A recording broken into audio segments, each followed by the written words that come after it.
Bien, ahora sí.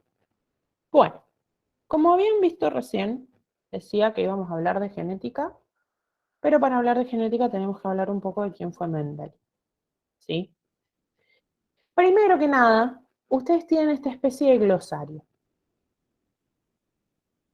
¿Por qué aparece este glosario?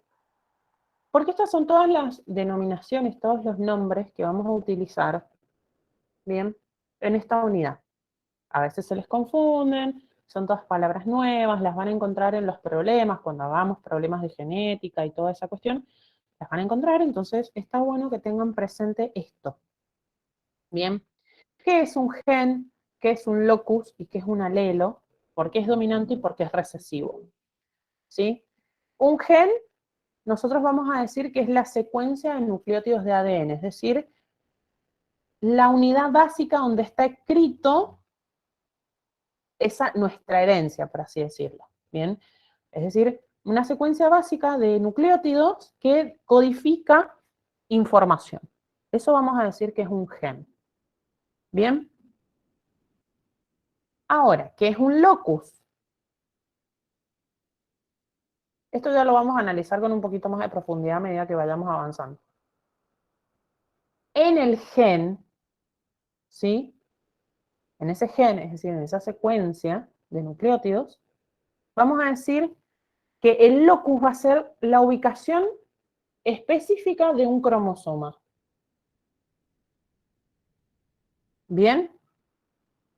O sea, va a ser algo que nosotros le vamos a llamar el locus y va a ser dónde está ubicado ese gen, esa secuencia dentro de ese cromosoma. ¿Bien?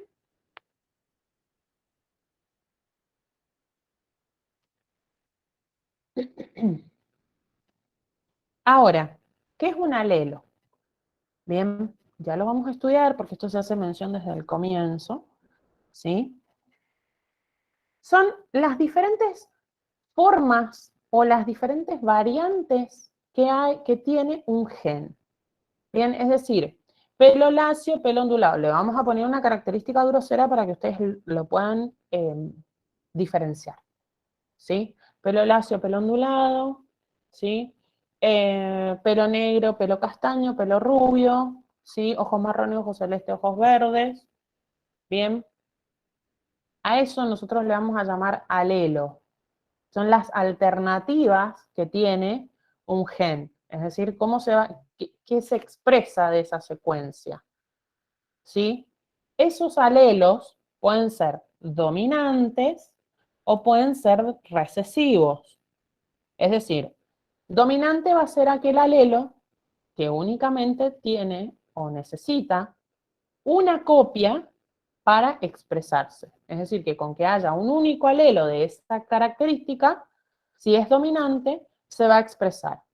Por ejemplo, mi mamá tiene ojos verdes y mi papá tiene ojos negros, ¿sí? Tanto mi hermano y yo tenemos ojos negros, ojos marrones oscuros, ¿sí? Entonces, ese alelo del color de ojos oscuros es dominante sobre el alelo del color de ojos verdes. ¿Bien? ¿Se entendió esto?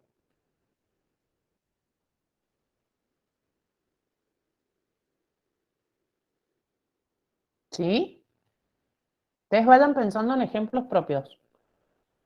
Bien. Ese alelo del color verde, en mi caso, en mi ejemplo, le vamos a llamar alelo recesivo. Es decir, que necesita dos copias para poder expresarse. ¿Bien? Es decir, tanto mi hermano y yo somos portadores de ese alelo recesivo del gen del color de ojos verdes. Ninguno de los dos los tiene.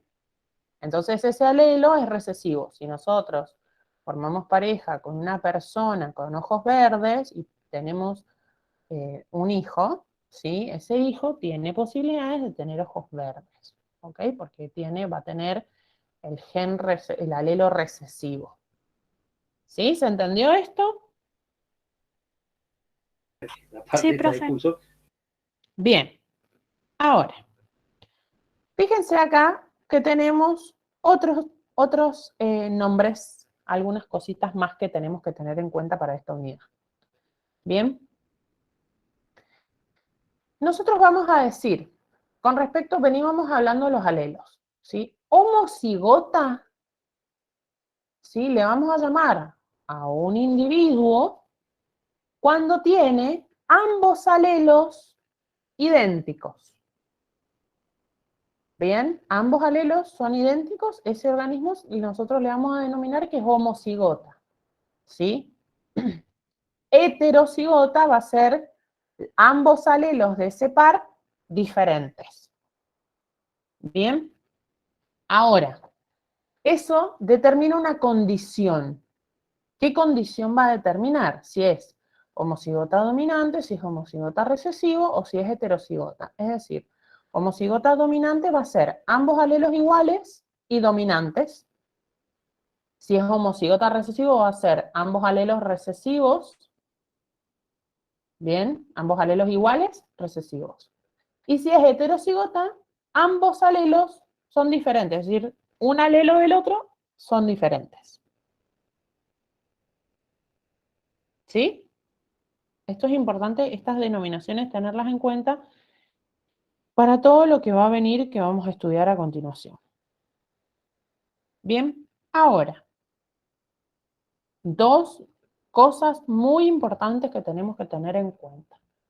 ¿Qué es el genotipo? Una cosa es el genotipo y otra cosa diferente es el fenotipo. El genotipo es la composición genética, ¿bien? Es decir, composición genética nosotros le vamos a llamar a si ese organismo es homocigota dominante, heterocigota, homocigota recesivo. El fenotipo es la apariencia externa, ¿bien? Es decir, lo que ese genotipo codificó y podemos observar, ¿sí? Es una característica que nosotros podemos medir, ¿sí? Por ejemplo, si yo digo que soy homocigota dominante, o qué sé yo, o supongamos, eh, homocigota dominante para el color de cabello negro, implica que mi cabello es negro. ¿Bien? Eso quiere decir la diferencia entre el genotipo y el fenotipo. ¿Sí? Porque en los problemas lo vamos a encontrar. Bien. Acá. Esto no lo vamos a ver. Vamos a ver quién fue Mendel. ¿Alguien sabe quién fue Mendel? ¿Lo estudiaba en la escuela? ¿Lo han escuchado nombrar? ¿Alguien ha leído de los experimentos que hizo Mendel? ¿Investigó en la escuela? ¿Alguien sabe algo?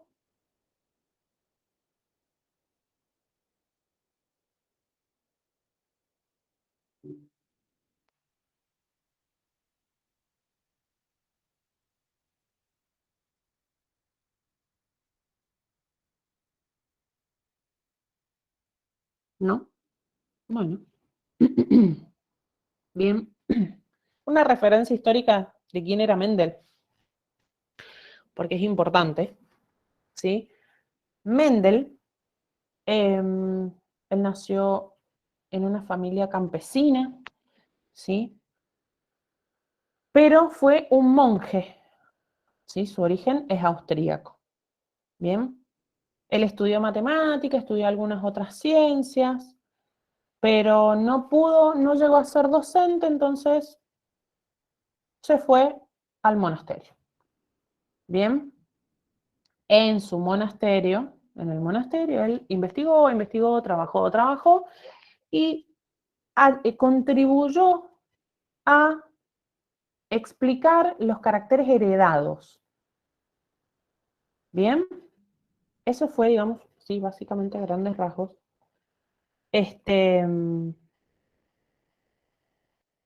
¿Quién fue Mendel y por qué hizo lo que hizo? ¿Sí? Mendel murió y muchos años más tarde sus investigaciones fueron apreciadas, ¿sí? O sea, fueron analizadas y explicadas. Es decir, que él nunca supo que él verdaderamente explicó las bases de la genética. Bien, ahora, Mendel, como dije, hizo muchos experimentos. En sus experimentos, Mendel estudió con un ejemplar, es decir, no podía estudiar las bases de la genética sin tener a alguien con quien experimentar, y en lugar de experimentar con una persona, dijo, bueno, voy a estudiar una planta. Entonces Mendel estudió lo que nosotros conocemos como un guisante o arvejilla o porotillo, se le conoce a veces, que es esa especie que ustedes están viendo, que se denomina Pisum sativum. ¿Bien? ¿Sí? Eran plantas muy fáciles de cultivar, que crecían rápidamente, es decir, que él podía observar las características en poco tiempo. Bien, habían variedades que tenían características claramente diferentes, ¿sí? Lo cual generaba líneas que podían reproducirse de forma pura, es decir, que de una generación a otra no había cambio, o sea, si el progenitor era rosa, la planta siguiente era rosa, eso hacemos referencia a una línea pura. Bien, entonces él eligió estas plantas. Bien, bien, ahora, digamos, él no fue el único que trabajó con estas plantas, pero él, digamos, lo que diferenció a Mendel del resto es cómo él enfocó el problema, que era lo que él quería averiguar, ¿sí? Él sometió a ese estudio características hereditarias que definió variantes y cosas que él podía cuantificar y medir, ¿sí? Bajo una hipótesis muy rigurosa, ¿sí? Y no se dedicó únicamente a estudiar la progenie, es decir, no solamente estudió la primera generación, ¿sí? La parental y la primera generación, sino que estudió segundas generaciones y terceras y así, ¿bien? Y luego le puso una forma matemática. Bien, que eso es lo que más cierra con todo esto, es que él analizó los resultados de forma matemática. Bien, y si bien esa matemática no era, oh, qué matemática tan compleja, ecuaciones, X, qué sé yo, no, esas cosas no, bien, pero él puso en un momento donde no se vinculaban mucho las ciencias, matemática a un estudio biológico. ¿Sí? Y eso fue totalmente innovador. Bien, ¿cómo empezó Mendel? ¿Sí? Acá en esta diapositiva está lo que les estaba mencionando recién. ¿Sí? ¿Por qué tuvo éxito él? ¿Sí? Bien, fíjense, bien, a ver, cuando Mendel empezó a estudiar, él empezó con 32 variedades de plantas, ¿bien? 32 variedades diferentes. Las estudió durante no un mes, ¿sí? Las estudió durante años. 7 de las características que él podía observar, ¿sí? Las tomó y realizó una lista, que es esta lista que nosotros vemos acá. ¿Bien? ¿Qué es? El color de la semilla, la forma de la semilla, el color de la vaina y la forma de la vaina, el color de la flor, la ubicación de la flor, ¿sí? Y la longitud del tallo. Son todas características que generaban una diferencia, es decir, que no eran una característica sutil de decir, ay, mira, la hoja tal cosa acá y acá no, sino que era una característica grosera, bien, bien distinguible. ¿Sí? El color de la semilla podía ser amarillo o verde, entonces él determinó la dominancia mediante estudios, ¿sí? Y dijo, bueno, la característica amarilla de las semillas, el color amarillo de las semillas es dominante sobre el color verde. Y así hizo con el resto de las 7 características que menciona a continuación, ¿sí? Bien. Cuando les dice, porque ustedes van a encontrar esto en el cuadernillo, les dice, generación P es la generación parental, es decir, las 2 primeras plantas de línea pura que él tomó. Esas plantas las cruza. Obtiene la filial 1. La filial 1 sería la primera cruza, el producto de la primera cruza. Y la filial 2 sería el producto de la segunda cruza, es decir, de cruzar 2 organismos correspondientes a la filial 1. ¿Sí? Eso sería la filial 2. Atentos ahí con eso porque no sé si se los detalla bien en el cuadernillo. ¿Sí? Bien, entonces él experimentó, ¿sí? Realizó diferentes experimentos. ¿Y qué pasó? Bien, antes de llegar acá. En la primera generación, ¿sí? O lo que nosotros vamos a llamar, como dije, generación filial o filial 1, todos los miembros de esa progenie tenían una única de las dos variantes que habían. Es decir, si hablamos de la semilla, bien, en esa generación F1, bien, todas producían semillas amarillas, por ejemplo. Bien, así como era el progenitor de semillas amarillas. Bien, del cruzar una planta de flores que tenían color púrpura y una planta que era de flores blancas, todas la generación filial 1 tenían flores púrpura. Bien, el resto de las variantes, es decir, la variante en el caso de la semilla color verde o la variante color blanco en el caso de la flor, desaparecían por completo. ¿Sí? Esas variantes son las que Mendel dijo, bueno, estas son dominantes. La semilla amarilla, la flor púrpura. ¿Sí? Ahora, ¿qué pasaba con ese color blanco? ¿Qué pasaba con esa semilla verde? Bien, entonces Mendel, ¿qué hizo con la siguiente filial? Él dejó que esa planta continuara su curso natural, es decir, se autopolinizara, porque estas plantas suelen tener autopolinización. Bien,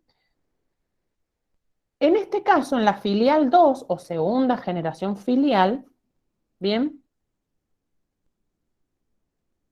él, como dije, permitió que se autopolinizaran y luego, ¿sí? En digamos, esas variantes que él estudió que habían desaparecido y que reaparecían en esa filial 2, es decir, la semilla verde y la flor blanca, esas características Mendel las llamó recesivas. Bien, a esto él le estableció y le puso una relación matemática. Bien, la relación matemática que él utilizó fue de 3 en 1. ¿Sí? Esa fue su relación. Es decir, que de 4 individuos, 3 iban a tener, de la filial 2, 3 iban a tener la semilla verde y uno de esos individuos iba a tener la semilla, perdón, 3 iban a tener la semilla amarilla, uno iba a tener la semilla verde. Bien, a eso le llamamos relación 3 por 1. ¿Sí? ¿Bien? ¿Vienen bien hasta acá? Sí, profe. Bien. Entonces, a partir de esto, Mendel establece su primera ley. ¿Sí? Formula su primera ley, que también se denomina principio de segregación. ¿Qué quiere decir? Cada individuo lleva en sí un par de factores hereditarios para cada característica. Los miembros del par se separan o segregan cuando se forman los gametos. Fíjense lo avanzado de, de este postulado, ¿sí? No solo que él, o sea, él no acá no le llama alelos, él no utilizó esa terminología, ¿bien? Pero él acá dice que los factores hereditarios van de a pares y que esos pares se segregan al azar cuando los gametos se forman. Piensen en lo que hemos estudiado cuando estudiamos la meiosis. No estudiamos estas dos cosas, ¿sí? Estos, estos cromosomas homólogos y luego estas cromátidas hermanas y luego estos gametos que obtienen, digamos, cada gameto obtiene ese número haploide y ese número haploide, cada gameto lo obtiene totalmente al azar. Bueno, esto, ¿sí? Mendel lo dijo con otras palabras, palabras diferentes, pero él finalmente, o sea, logró interpretar esto, ¿sí? Importantísimo para entender cómo se segregan las características, cómo se segregan los caracteres. Bien. Fíjense, esta gráfica está un poco compleja. Pero ustedes tienen en el cuadernillo, ¿sí? Perdón, me está matando el viento. Ustedes tienen dos ejemplos, como les venía diciendo, en la página 14, ¿sí? Tienen un ejemplo de las flores de las semillas amarillas, ¿sí? Versus las semillas verdes y qué sucede. Y tienen un ejemplo de las flores púrpuras versus las flores blancas y cómo esta segregación ocurre de los alelos. Bien, no vamos a continuar porque lo que viene es bastante más complejo y vamos a necesitar hilvanar todas las ideas juntas porque si no se me van a perder. Bien, entonces vamos a llegar hasta acá. ¿Sí? Bien. ¿Alguien tiene alguna duda, alguna pregunta, algo? No, profe. Bueno, entonces la clase que viene, ¿sí? Vamos a retomar desde esto que hemos visto. Les pido que vayan procesando un poco la teoría, ¿sí? Porque yo se los estoy contando como una versión sumamente abreviada. Ustedes vayan leyendo de a poco, analizando un poco la teoría y si eso que dice la teoría les genera dudas. Quizás, como se los explico, resulta más simple de comprender, pero a la hora de leer se complica un poco. Bien, así que no dejen de leer, por favor, y nos encontramos la clase que viene. ¿Sí? Sí, profe.